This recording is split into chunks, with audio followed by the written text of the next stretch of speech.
Ce sont les rares moments où Annabella reste debout, lors des visites de sa kinésithérapeute. Car sinon, depuis 3 ans, elle passe la plupart de son temps dans son lit médicalisé. Vous voyez, là, il faut que j'arrête parce que je commence à avoir la tête qui tourne.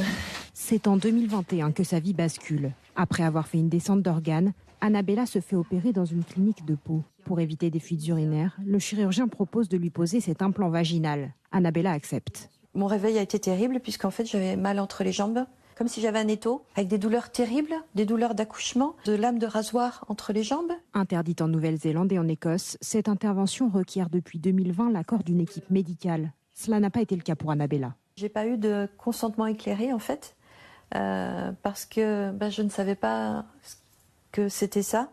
Je ne savais pas non plus comment elle allait être mise dans mon corps. Et surtout, les risques de complications. Pendant 1 an, Annabella va enchaîner les IRM et les antibiotiques sans qu'aucun médecin ne trouve la cause de sa douleur. Le 20 septembre 2022, donc c'est là où ma vie a basculé.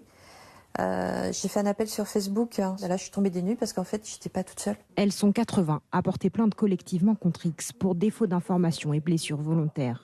Une plainte déposée il y a plus de 3 ans. Une justice qui est moins bien rendue pour les femmes. Et aujourd'hui, on est optimiste parce qu'il y a un service spécialisé qui a été saisi et les choses avancent bien plus. Mais malheureusement, on pense que la cause et la véritable raison pour laquelle aujourd'hui les choses avancent, c'est parce que l'une d'elles qui souffrait tellement et elle a mis fin à ses jours. La Haute Autorité de Santé estime à 2,8% la part des patientes sujettes à des complications. Le collectif